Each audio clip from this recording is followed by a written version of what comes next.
If you've listened to much Chords of Orion music, you've probably heard this device. The Heet Sound EBow really is an integral part of my sound. What I'd like to do on today's video is provide a brief presentation and tutorial of how to use the EBow. Let's get right down to it. All right, here's a closer look at the EBow. You'll notice that it's a handheld device. On the bottom, inside the plastic housing, there's a single electromagnet. On the top, there's a compartment for a 9-volt battery. On the back of the device, there is an on-off switch, and there's 2 positions to the switch, which we'll talk about in a few minutes. When the switch is on, a lovely bluish light becomes visible. All right, let's see how we use it. Okay, I've gotten my guitar and I'm ready to begin demonstrating how to use the EBow. The first thing you'll want to do is dial up, as you get started, you'll want to dial up a clean tone. Sort of in this kind of realm. So I'm playing through an Avid 11 rack with a Fender Deluxe Reverb model, amp model. Nothing too spectacular. The only effects that I have on the guitar are a little bit of compression, just one of the MXR compressor types of compressors, and as you can hear, a little bit of reverb. All right. Now, how do we play the EBow? The first thing we're going to want to do is turn it on so the little blue light shines.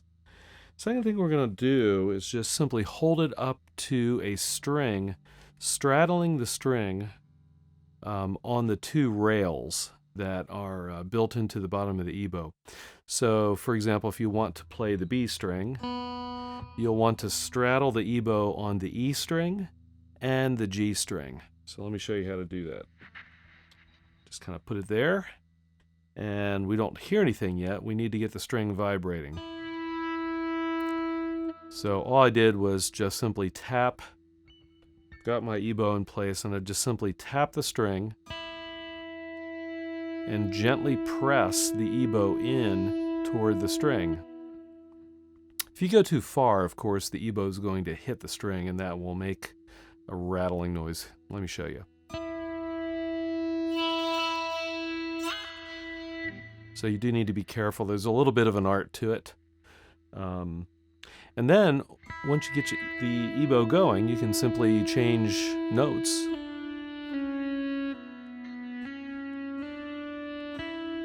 On the string to produce the tone. Pretty cool. It gives you a violin-like sound. I've got the switch setting, as I look at it, it's to my left. It's pushed this way. If you put the switch into the second position, the EBow will emphasize higher harmonics and essentially play an octave higher.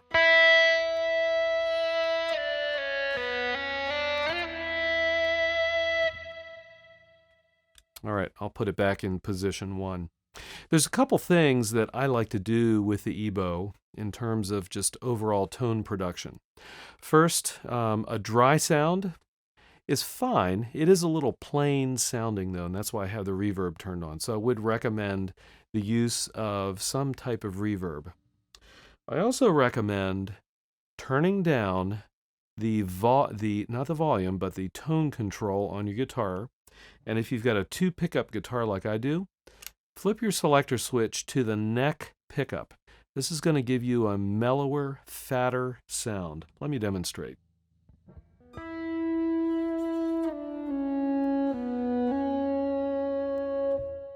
You can hear there's not the sharpness with the tone control turned all the way up, which I think can get a little brash, especially if you're playing louder. I'm playing very quiet now. So I do recommend turning the tone, rolling off the tone control using the neck pickup. Now, why do I recommend the neck pickup? Well, remember, I said the EBow is one big electromagnet on the bottom. And when you get the EBow in proximity to a magnetic pickup, it actually increases the overall magnetic strength or field, I guess, of what's going on, and the string will begin to vibrate more. Let me demonstrate. So I'm going to play an E, and I'm going to start with the EBow in the middle and just run it up towards the pickup. Listen to this.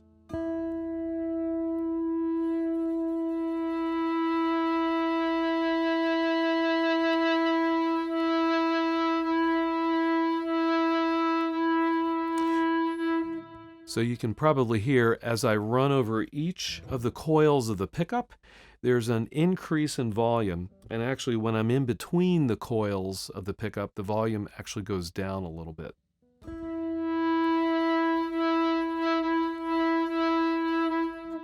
All right, this is really a great feature because it allows you to be very expressive as you play the EBow. Again, let me demonstrate.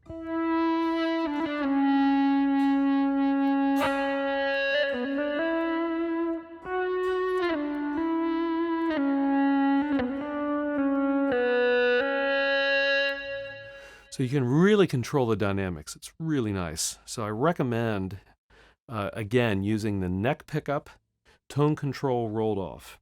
One of the other things I like to do also is add a little bit of delay. So I've got my handy dandy TC Electronic Flashback triple delay. I'm going to hit a couple of the delays. Delay 1 and delay 3, I've got, I don't know, about a 700 millisecond delay on delay 1, and then delay 3 is a slap. So listen to this.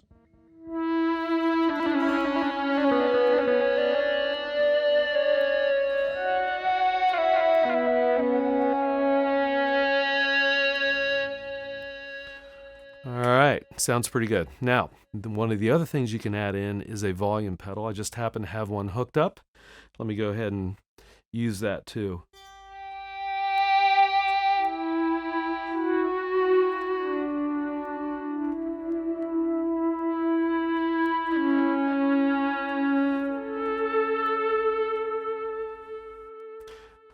Very nice. All right.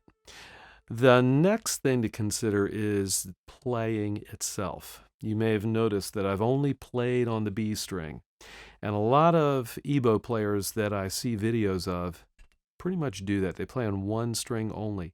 It is a little tricky to do, but it's worth practicing with the EBow to learn how to switch strings. Let me demonstrate.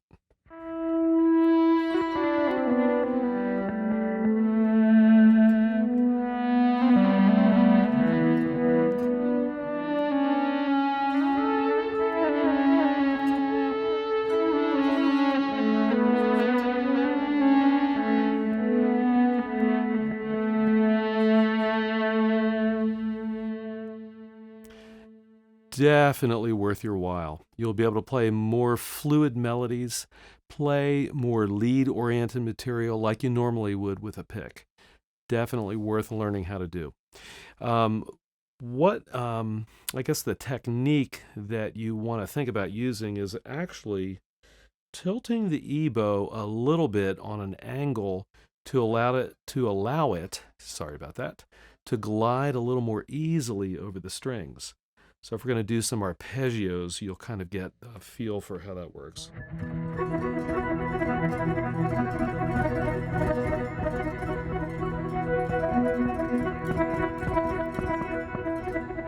So you can see I've got the EBow turned just a little bit. That allows me to let it glide over the strings. And you'll want to work with that as you practice switching from string to string on the EBow. And then finally, one other thing that I'll just mention is you can actually use the EBow and kind of hit the string a little bit, if you will, to make a more pronounced attack to the note.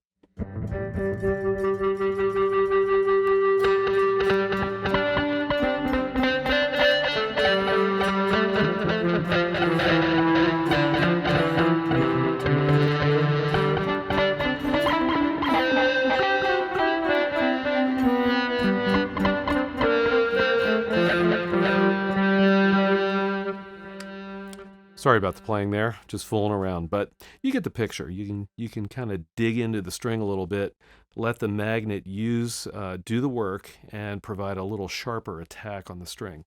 Now, in order to do that successfully, you'll want to be working near one of the coils of your bridge pickup. Your neck pickup. Now, I said bridge pickup. Is it possible to use the bridge pickup? Heck yeah. But you do need to turn the EBow around backwards.